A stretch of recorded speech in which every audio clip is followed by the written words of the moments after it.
Hi, I'm Tilan Samra. You are watching Off the Mark Cricket.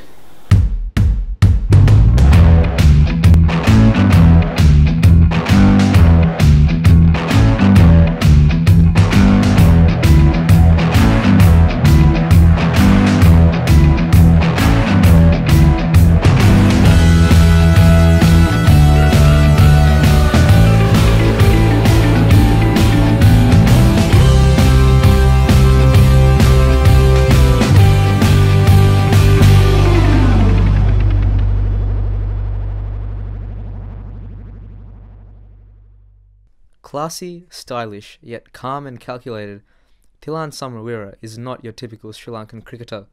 Sitting comfortably within Sri Lanka's top 10 list of all-time test match run-getters, Thilan Samrawira is one of the most talented batsmen Sri Lanka has produced at test match level. With a test batting average nudging 50, complemented with 14 hundreds, two of which were back-to-back double hundreds, big scores are always on the cards when Thilan Samrawira was batting. Now comfortably retired and residing in the suburbs of Melbourne, Thilan spends his days coaching and training the future cricket stars of tomorrow, as well as playing club cricket within the Dandenong region. We were fortunate enough to catch up with him for an insightful interview. Hi guys, and welcome back to Off the Mark for our first interview for 2015. Today we're lucky enough to have Sri Lankan Test great Thilan Samrawira with us. Thilan, thank you very much for your time. We really appreciate you giving us your experience and knowledge on the game. Thanks for the giving opportunity. Alright, so Thilan, you retired from Test cricket in March 2013. So what I want to ask is, how have things been since you've hung up the boots? So, you've been doing a lot of coaching and training with a lot of young cricketers in Melbourne, and you're playing a bit of club cricket in the suburbs around here. So how have things been for you since the retirement? I think I retired 2013 January, and I played till March, my first class season in Sri Lanka. I finished that. And after that, I moved to UK for the one county season, and I finished that. Again, I moved to Bangladesh for another league. Then 2013 December is exactly I was away from cricket, and after that, honestly, it's hard a little bit first few months. And now I involved with KC South Melbourne, one of premier cricket club in Melbourne. I'm doing assistant coach job. So far so good.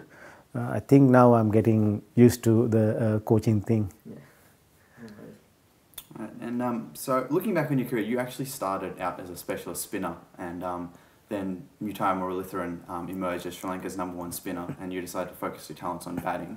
So how did you go about making that transition from becoming a specialist bowler to making these big hundreds? Yep, I think in school cricket, under 19, I played 5 years for my school.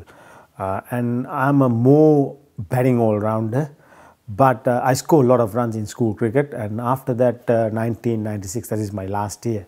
When I moved to first class cricket, I moved to Sinhalese Sports Club. That's a hard place to came as a batsman to bat at top order. That's a strong batting lineup. Athapattu, Jayawardena, Ranatunga, Hemanta Wickramaratne, Andra Gunawardena. So many top class, first class cricketers there, and national players also there. And my place was number 7, and I had to bowl a lot in that place, and I had to bowl a lot, and I get limited opportunities in first class system. And after that, everyone thought I'm a more bowling all-rounder, and till 98, I got my first international one-day game against India, and 98 to 2000, I played as a more bowling all-rounder. But unfortunately, I thought this is never happen again because Muralitharan till there, and more Kumar Dharmasena, Ruwan Kalpagi, all bowl or spin, and I thought I had to back to shift to my batting, and I met Owen Mathau that time. He was under 19 coach that time, and I worked with him a lot of hours in indoors, get ready, my technique right. And 2001, I got the debut against India again in Test cricket, and that's why I become more batting all around. And I have to thanks to the club, because my first class team, they said, "Yep, you have opportunity to bat number 4 or 5. because Mahela is not available most times because he's with the away with the international national team, and I got that opportunity and I scored a lot of runs, and then I focused on more batting, and after that I thought bowling may be my part-time thing. No, so looking back on that Test debut for Sri Lanka back in 2001, you scored a Test 100 on your debut, but your first one-day 100 took another 11 years to come. So what I want to ask you is your batting more suited to Test match style or like one-day style? It's make a label in Sri Lanka. That's the biggest problem in I don't know about other subcontinent. In Sri Lanka, when you score Test cricket, they said you are a Test batsman or you are a one-day cricket. I think if you play Test cricket, you can play in any format. Apart from T20. T20 is a little different because of more power hitting game. I think you can play one-day cricket if you play Test cricket. And 2001, I got debut. I get here and there opportunities one-day cricket. Still, they said I'm a more Test cricketer. And after 2001 to 2006, I had a smooth run of Test cricket.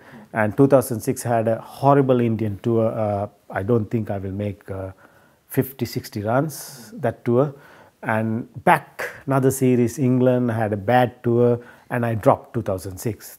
That's the first time I dropped from the national team, and after that I met Chandika Hathrusingh. He's a Sri Lankan A coach, and I worked with him more my little bit technical stuff and more mentally. I'm more open after 2006, more open my mental approach, more open, and he makes believe me I can play one-day cricket. And 2006 to 2008 I was in 6 tours with Chandika. That's Sri Lanka A, and I score heaps of runs. And after that, I got opportunity to back to Test cricket again 2008.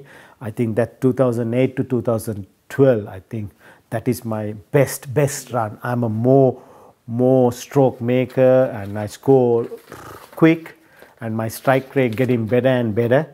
And after that, I got a call 2009. I think 2009, I think my first one-day 100.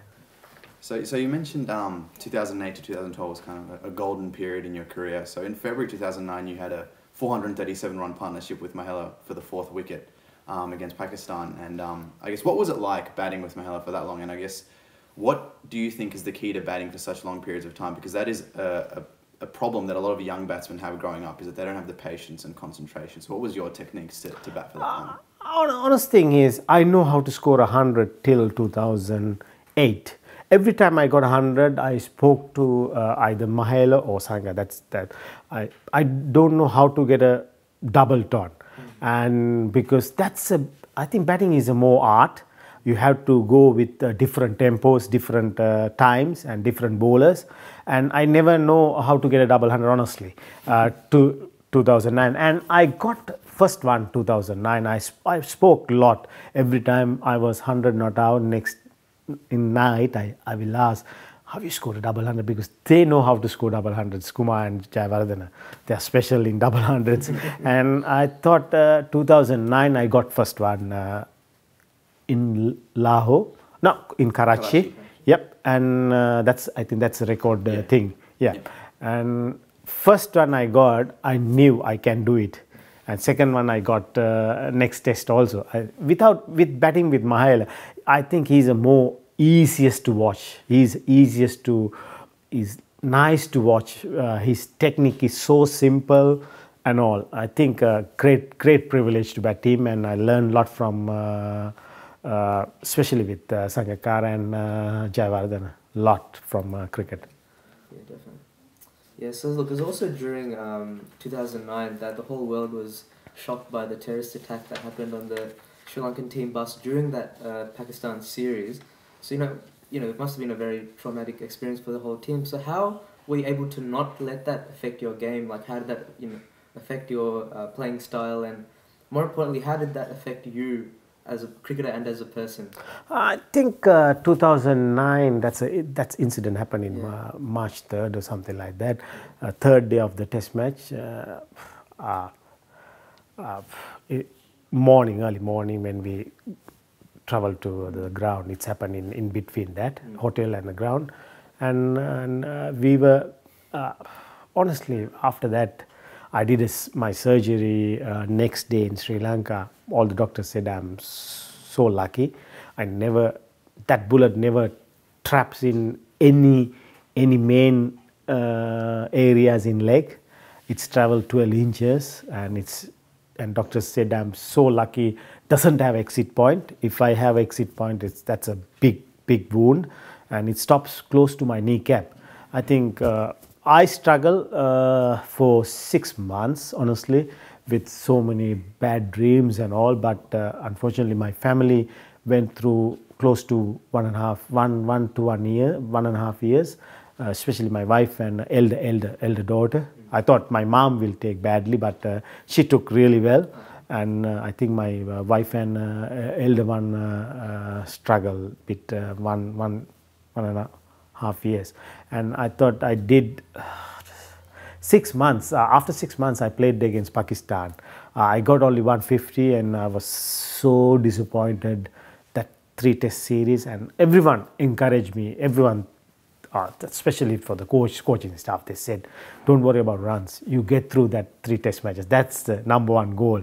And I got confident from that. And after that, next to is New Zealand tour. I got 200 in Test cricket, and my first one-day 100. After one-day 100, I got injured same leg again, same hamstring, because so much weakness going. And till 2009 to 2013, I had to do my rehab very seriously about that leg. So looking back on your career, who's the most difficult bowler you've had to face? It's different from the subcontinent to away. I think away is a more, whoever bowls more than 140, 145 is the hardest. In subcontinent, I think I struggle with Saeed Ajmal. On numerous occasions, I struggle with Saeed. But normally, I play spin well. I don't know. I think I didn't pick really well Ajmal's variation. I think he struggled me a lot. Right. So what are the tips and sort of ideas that you have in facing that kind of quality spin bowling? Like, how did you? I think more you have to use the feet, either front or either back, and you have to watch the clues, getting clues quickly as possible. His hand. I think those are the key for playing spin. So in 2011, you were recalled to the Sri Lankan team at the last minute after Mahela suffered an injury, and you then went on to score 100 in the second test against South Africa, helping Sri Lanka get their first ever test win in South Africa. So how did it feel to play such an important part in a victory like that? I think that's one of the biggest test matches, because it's I think 2009 to that period, I'm the highest run getter. I don't know why they dropped me. That's, I think, more political issue. Some influence going on, and they dropped me. I'm the one got dropped, but because of 2 innings, I didn't score against 2 innings with Australia.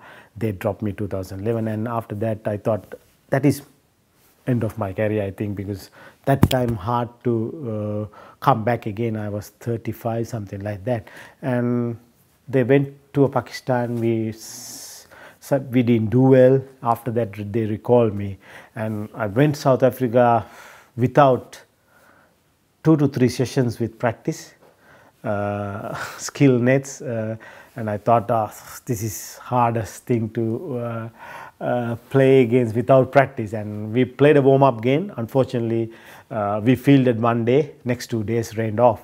I was thinking I'm less preparation for the first test.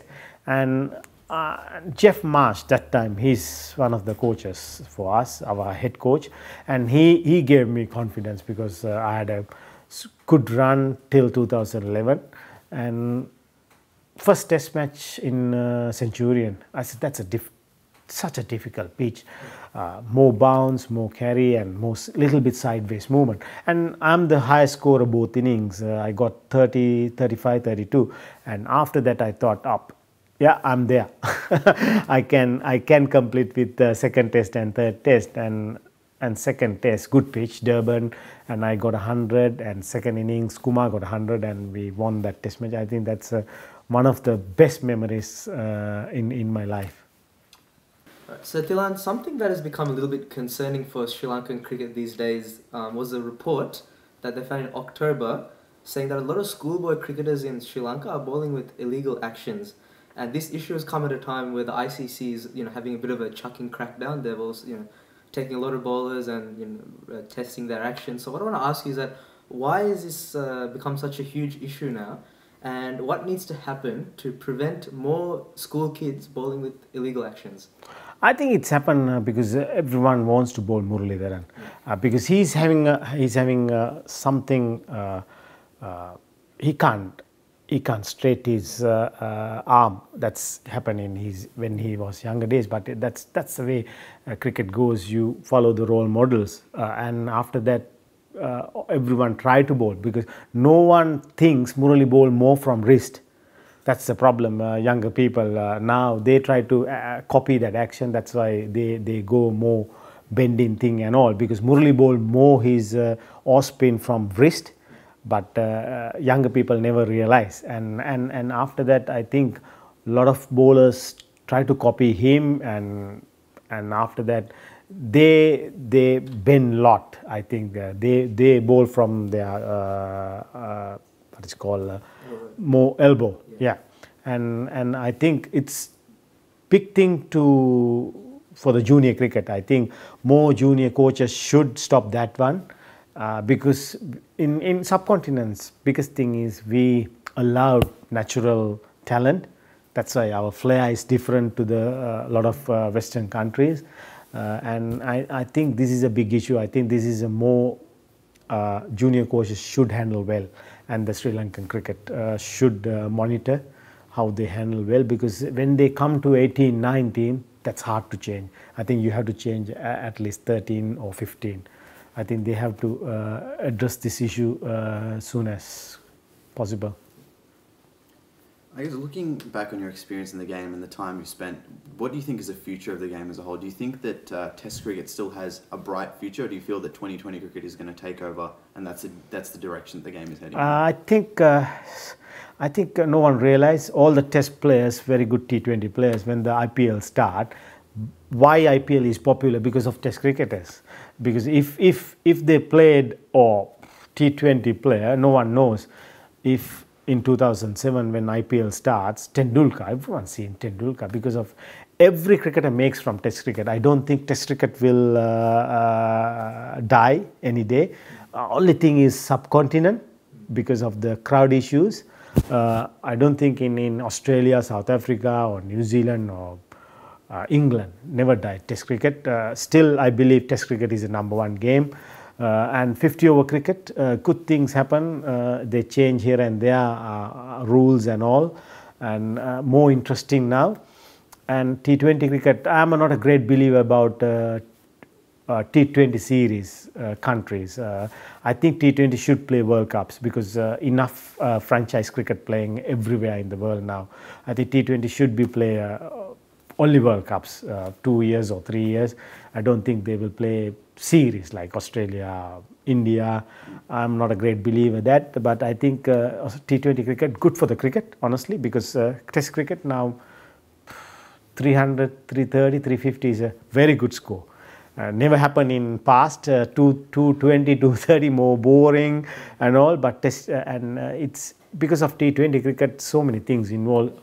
Run rates, strike rates, everything, and bowling variations, so many slow balls, slow ball bouncers, yorkers, wide yorkers, so many things, and fielding, big part now. Test cricket also fielding is brilliant to watch in every country, getting better and better fielding because of T20 cricket. I think it's happened, good things and bad things, but that's the way cricket goes.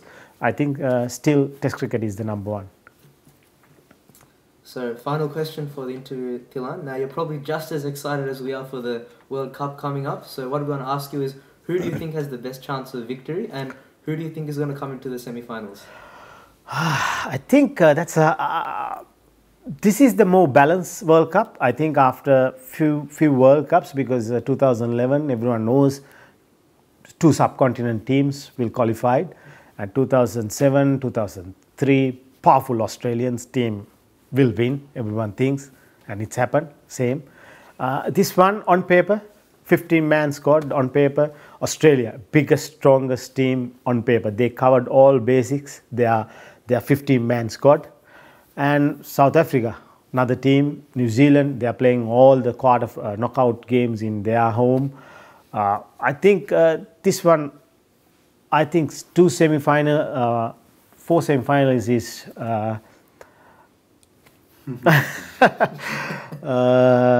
Australia, New Zealand, South Africa, either Sri Lanka or India.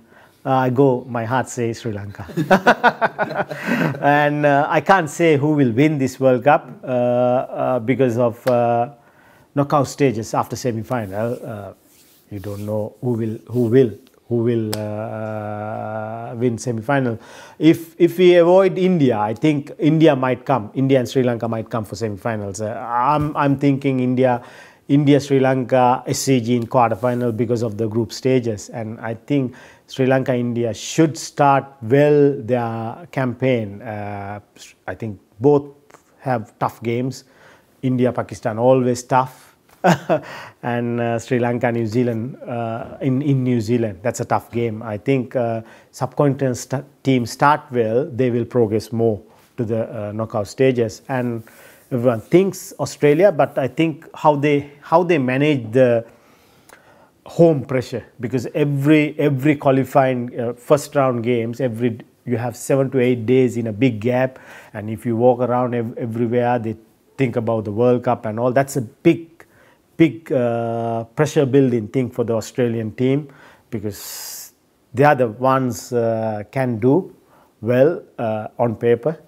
And South Africa still, I think they have to find number 7 or 5th bowler. New Zealand always do well World Cups. This World Cup really interesting to watch. I'm not sure about who will win, but 4 semi-finalists. So now, something we like to do on Off the Mic is to test our interviewees on their cricket knowledge and cricket trivia. And now the score to beat here is 2 out of 4. That's the best, and that was done by Kumar Sangakkara. So you get 3. You've got bragging rights here. So here we go. So which country currently holds the records for the highest 2nd, 3rd and 4th wicket partnerships in Test cricket? Is it Australia, South Africa, Sri Lanka or India? Sri Lanka. Correct. 1 out of 1. Well, 1 point. Now, which player out of the following has the highest Test batting average? Is it A. Hashan Tilakaratne, B. Aravinda de Silva or C. You? I think me. Correct again. Who knows? And the third question. Who is the common batsman involved in Sri Lanka's highest Test partnerships for the 4th, 5th and 9th wicket? Is it Tilakaratne Dilshan, Mahela Jayawardene or you? Mahela Jayawardene. Oh, correct. Yeah, Mahela Jayawardene. No, it's you. Oh. So if you get this question right, you'll beat Sangakkara. So who has the most Test half centuries? Is it Aravinda de Silva, Arjuna Ranatunga, you or Sanath Jayasuriya? I think I back myself. Oh, it's Sanath Jayasuriya by 1. Sanath 45, you're on 44. Okay. Yep. Well, Tilan, thank you very much for your time and being on the show. We really appreciate it. And well, that's all we have time for, guys. Thank you so much for watching our video today. Please stay tuned for more videos from Off the Mark, and we'll see you next time. See you. So, yeah.